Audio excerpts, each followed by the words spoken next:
Selamat sore semuanya. Salam hebat luar biasa.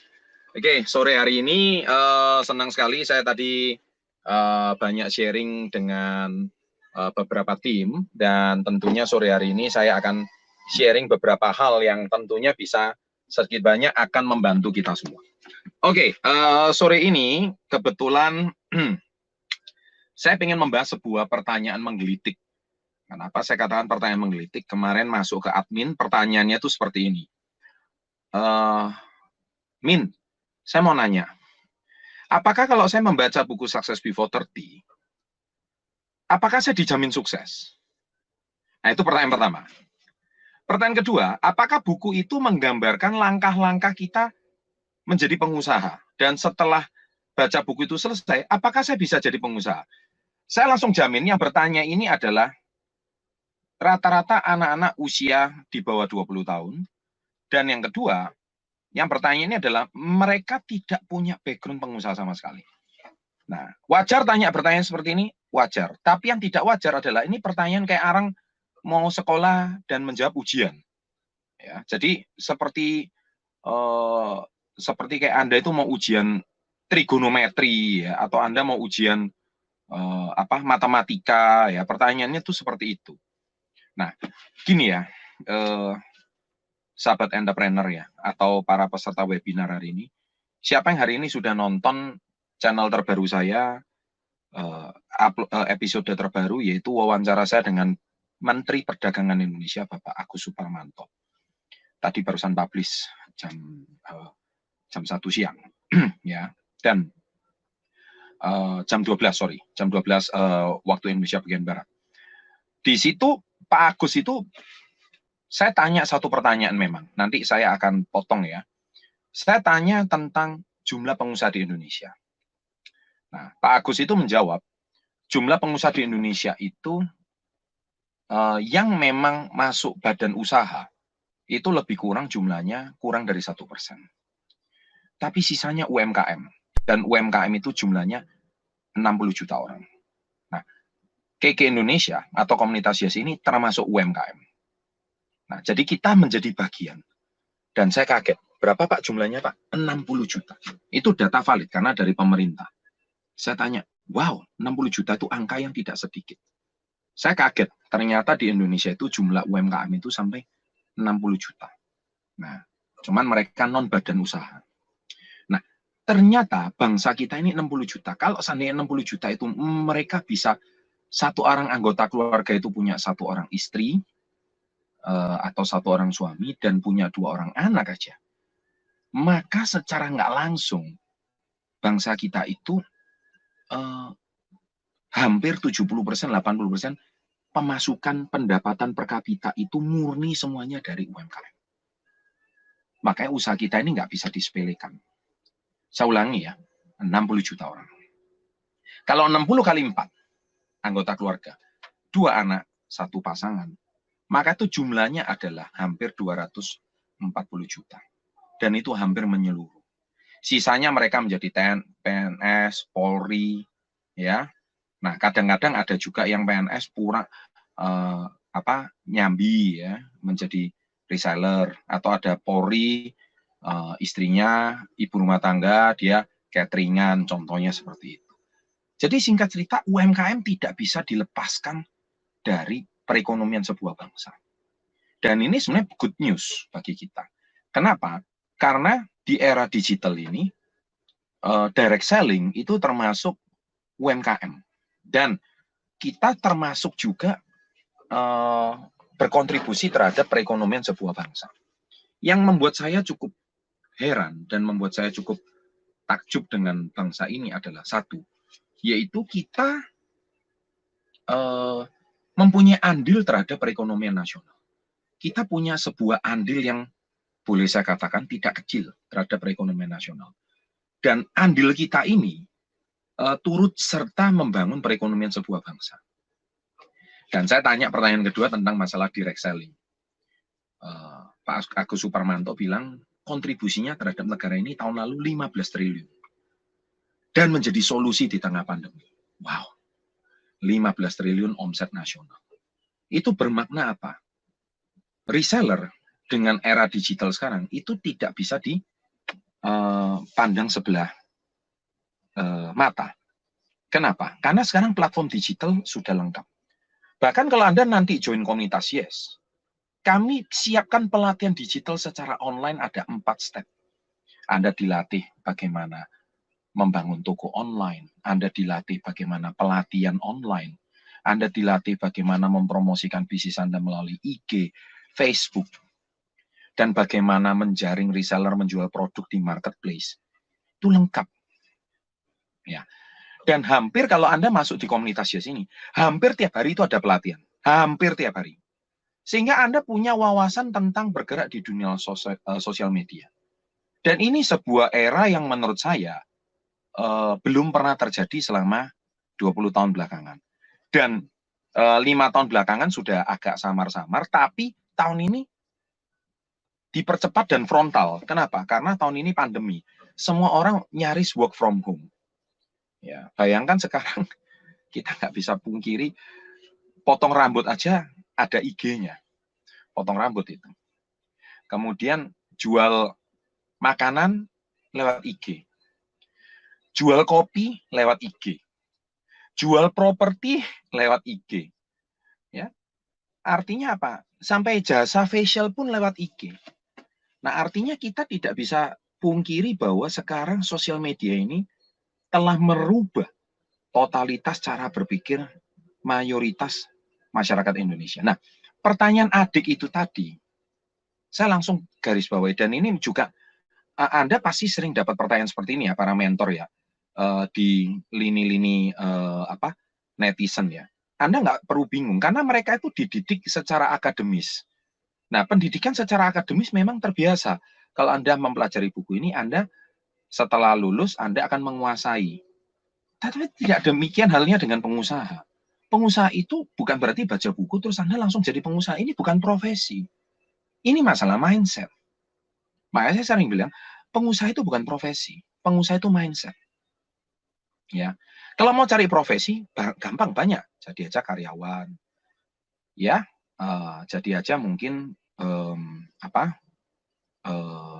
konsultan, atau Anda mungkin sekolah teknik sipil, Anda jadi kontraktor.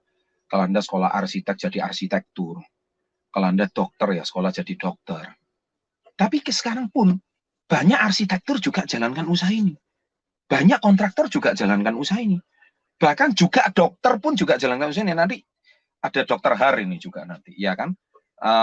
Ya nanti mungkin hari Rabu. Seorang dokter yang juga praktek di rumah sakit, tapi dia jalankan usaha ini. Artinya apa? Zaman sekarang ini sudah mix. Makanya kemarin jumlahnya itu 60 juta pelaku UMKM di Indonesia. Jadi seperti gerobak, penjual gado-gado, buka warung, ya kan? Itu juga termasuk pelaku UMKM. Tapi bedanya apa mereka? Yang buka warung sama usaha kita. Mereka cuman mengandalkan orang-orang di sekitar itu untuk membeli hasil jualannya mereka. Sedangkan di komunitas Yes, kita punya market yang unlimited, market yang tak terhingga. Paling gampang marketnya sukses Before 30 yang hari ini sudah 3.040.000 subscriber. Bayangkan kemarin baru 3 juta, hari ini sudah naik 40.000 lagi. Cepet banget ya. Nggak sampai 2 minggu sudah naik 40.000 subscriber. Saya juga nggak tahu itu manusia datang dari mana itu. Ya kan, naik sendiri. Saya juga nggak paham. Tetapi dari sini Success Before 30 hadir sebagai salah satu solusi untuk bangsa ini di tengah ketidakmampuan para pelaku industri untuk menyerap lapangan tenaga kerja. Betapa banyak sarjana S1 yang hari ini tidak punya pekerjaan. Betapa banyak seorang S2 sekalipun tidak punya pekerjaan. Bahkan sekarang S2-nya di luar negeri, dia tidak bisa balik ke negara asalnya. Dia hanya melakukan pekerjaan online, tugas online. Nah, dari sinilah, kalau Anda sekolah aja bisa online, kenapa Anda bisnis nggak bisa online? Yang terpenting kan Anda menghasilkan profit. Yang penting Anda menghasilkan dan Anda tetap bisa melangsungkan kehidupan kalian. Tadi ada saudara Esterino, itu juga salah satu murid kita, dia mulai belajar usia 14 tahun. Ya kan, 14 tahun. Sekarang usianya udah 17.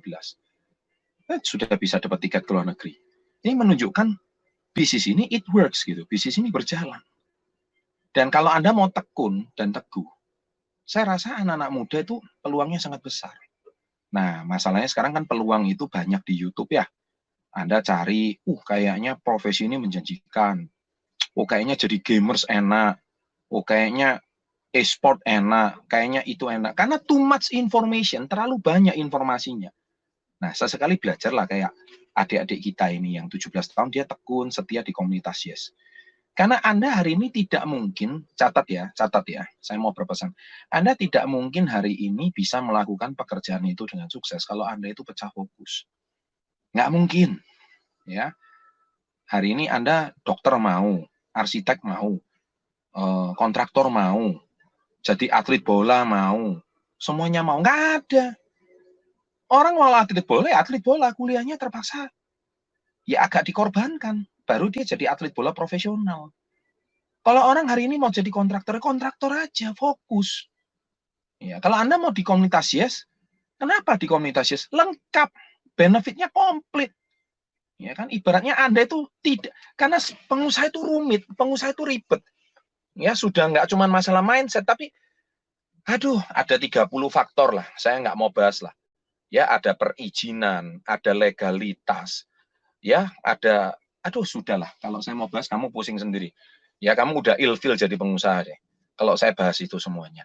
Tapi hari ini, semua itu sudah dibahas oleh perusahaan kita sama KK Indonesia. Kita udah menyikapi itu semua. KK Indonesia udah menyiapkan itu semua. Masalah supply produk, masalah perizinan, masalah packaging, masalah promosi, masalah pelatihan, masalah bimbingan. Semua udah diselesaikan. Kemudian masalah promosi, masalah media. Success Before 30 udah selesaikan. Jadi sendi-sendi utama di dalam bisnis, itu Anda tinggal tadi Pak Andi bilang memasarkan. Kalau memasarkan aja pun masih nggak bisa.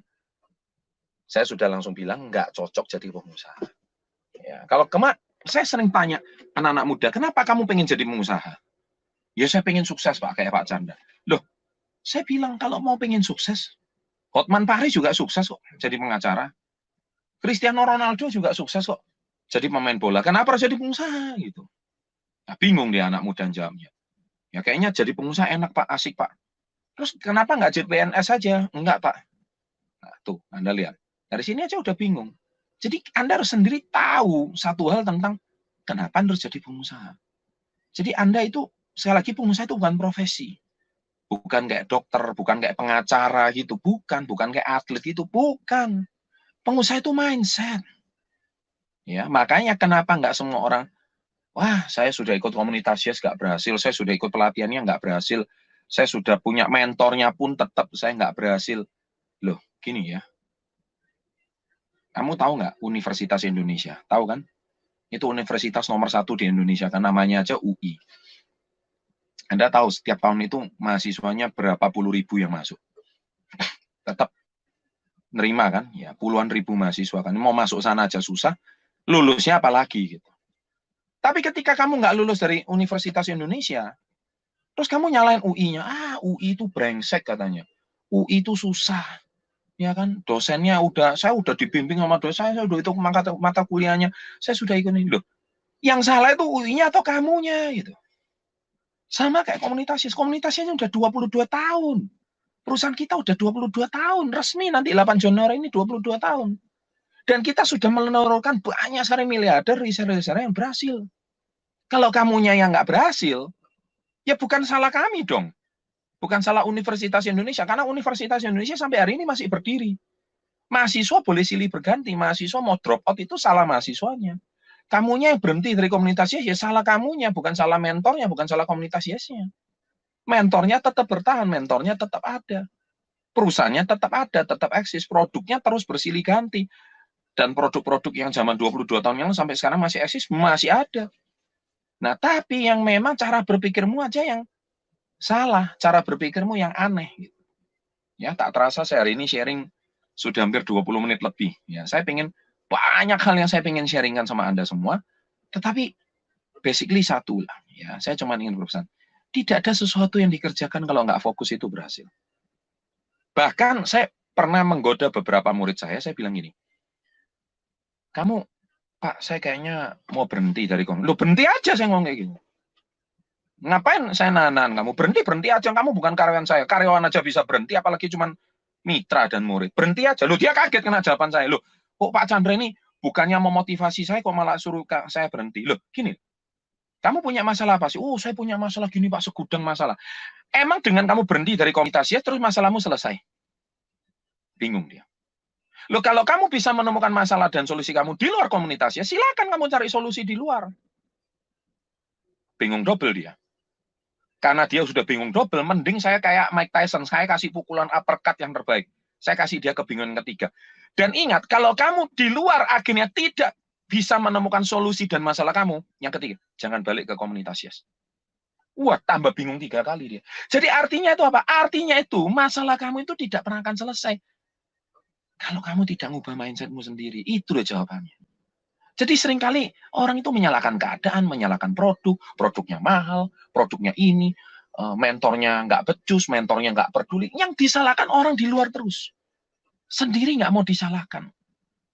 Anda sudah, saya mau tanya deh, adakah komunitas di luaran yang sekomplit komunitas Yes? Jarang. Ya. Dari bimbingannya, pelatihannya, online-nya, sentuhan offline-nya, produknya udah disiapkan. Nggak ada gitu. Terus disupport lagi sama media terbesar untuk kategori bisnis dan motivasi Success Before 30. Nggak ada. Kantornya paling banyak sampai hampir 50 cabang di Indonesia. Nggak banyak. Gitu loh. Ya kan? Banyak bimbingan-bimbingan. Saya kadang heran. Ya kan? Dikasih tunjuk lihat Ferrari. Udah tergoda. Saya mau ikut bisnis trading. Katanya. Kamu sangka trading itu gampang. Hari ini kamu dilihatkan untungnya aja, untung 10 juta langsung dalam 10 menit. Hei, rugi 50 juta kamu nggak dikasih tahu. Iya kan? Waduh, ini kalau saya mau bicara ini kayaknya bisa 2 jam saya nggak selesai gitu. Anak-anak muda lihat terpukau gara-gara lihat Ferrari. Waduh, kayaknya cepet kaya ini. Bos, kaya dari mana? Nggak bonjot udah untung kamu. Ya kan? Kenapa saya bilang seperti itu? Waduh, kalau bicara trading, saya 20 tahun yang lalu sudah belajar trading. Kalau trading itu bagus, saya udah ngajarin kalian trading hari ini. Saya nggak perlu ngajarin menabung.